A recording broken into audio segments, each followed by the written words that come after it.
So in this video, I'm going to be kind of going over the differences between a regular propane torch and MAP and oxygen torch. How well they heat, how well they can break stuff free, what their applications are, that type of thing. Propane is probably the most common. This is actually propane fuel for a camp stove.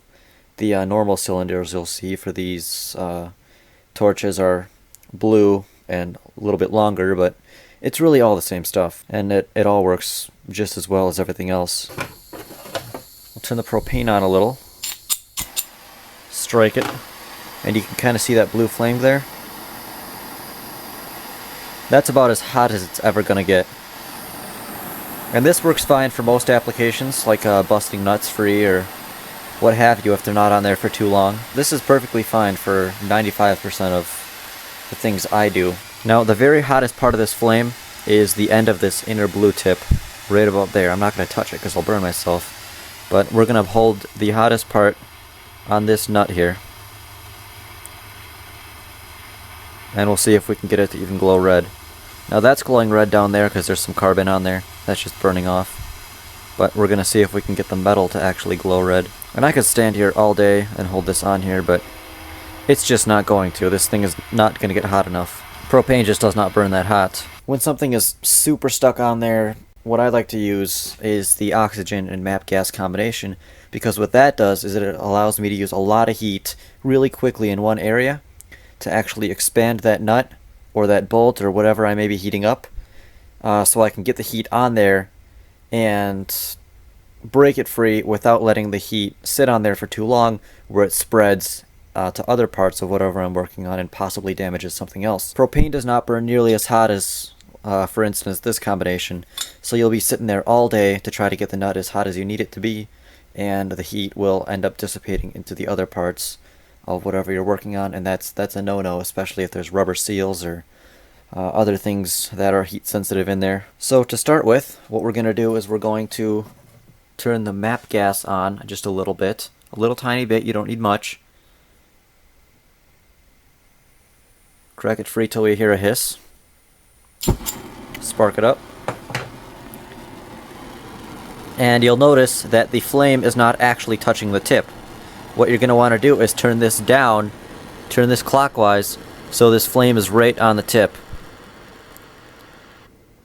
There, now it's on the tip. We'll turn it up a little bit. Now it's not on the tip. We want it to be as strong as possible. We want the nozzle on the MAP gas to be as open as much as it can be without it jumping off the tip.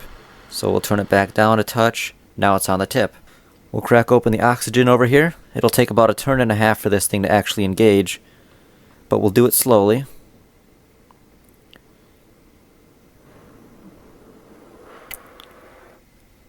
Now that it's actually starting to open, you can start to see a difference. The oxygen really heats it up.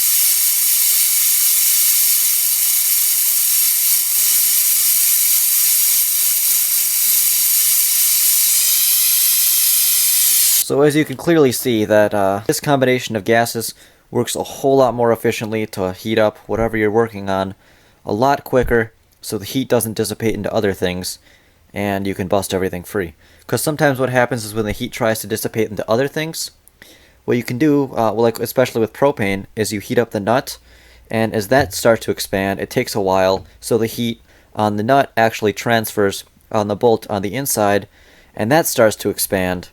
And then you're really not getting anywhere because both things are expanding and they're both equally as tight still. With a better torch and a better combination of gases, you can heat up the nut to get it red hot before the bolt on the inside even really starts to go. And that'll bust it free really quickly and really easily. This is more for brazing and heating up and general purposes like that. This setup right here is not something you'd want to weld with. Even though it can melt steel, you're not going to get the heat and everything you need out of it for welding purposes. It's not really meant for cutting either, but it does heat up very well and very quickly. Works perfectly for everything I need. For most home do-it-yourself type of guys or girls out there, propane works just fine, and you may not be working on something that old, and this will heat it up enough to break it free for you. Now, propane definitely does have its uses. Now, the advantage of using something this hot and this intense would be that, let's say there's a nut that's so rusted and stuck on a bolt that it needs to be heated. I can heat up the nut so fast and so quickly with this that the nut can expand and it can break itself free, whereas if I was using the propane, it wouldn't get nearly as hot, and it certainly wouldn't get there nearly as fast, so the nut would still heat up, but the heat would have time to transfer from the nut to the bolt, and the bolt would start expanding too. So that way you're heating up the nut and the bolt, and it's not really freeing anything up. Remember how I just said that not being able to get it as hot is a disadvantage? Well, it can be used as an advantage too. There are some applications where you need to avoid using super intense heat, and the propane will heat it up and not get it so hot that you can melt or damage something else. You may need to heat up something that is near sensitive equipment or sensitive areas where heat can possibly damage a steel or a component. Maybe it's made out of a certain metal that can't take the heat as well, so propane would be the better option there. If we used this on something that was more sensitive to heat, this may actually end up damaging it, and you might have to replace the whole unit instead of just getting the bolt out. So here's a regular aluminum bottle, and I've already poked a hole in it, as you can see, so there's no built-up pressure in it. This is the propane torch on it.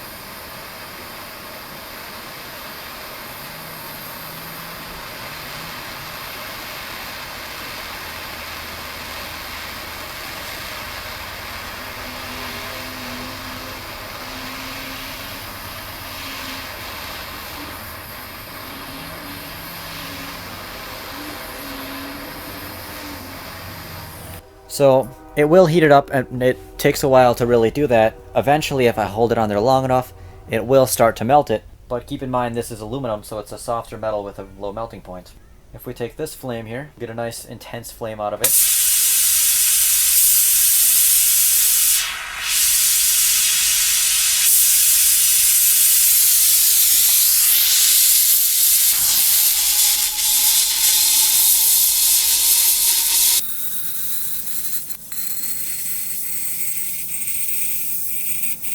We can cut straight through it. So this is a much stronger, much more intense flame.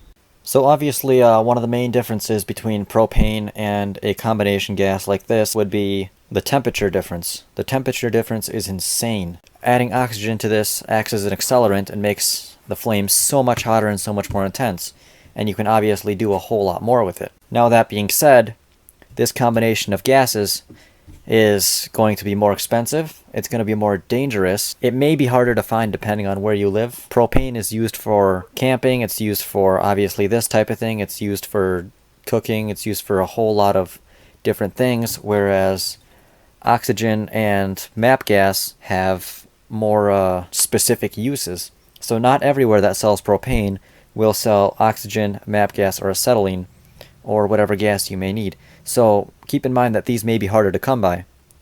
Now, if you live somewhere by a Fleet Farm or a Home Depot or a Menards or something like that, that's great. You can get these things pretty easily, if that's the case. Oxygen, acetylene, and MAP gas are more expensive than propane. Not only are they more expensive, but you're using more than one tank, so it's going to be that much more expensive. If you have an oxyacetylene setup and you use the larger tanks, if you don't go something this small, if you're using the larger tanks for cutting or welding, that's going to get even more expensive. On the plus side, you get a much hotter, much more intense flame that you can do a whole lot more with than just heating something up with a propane torch.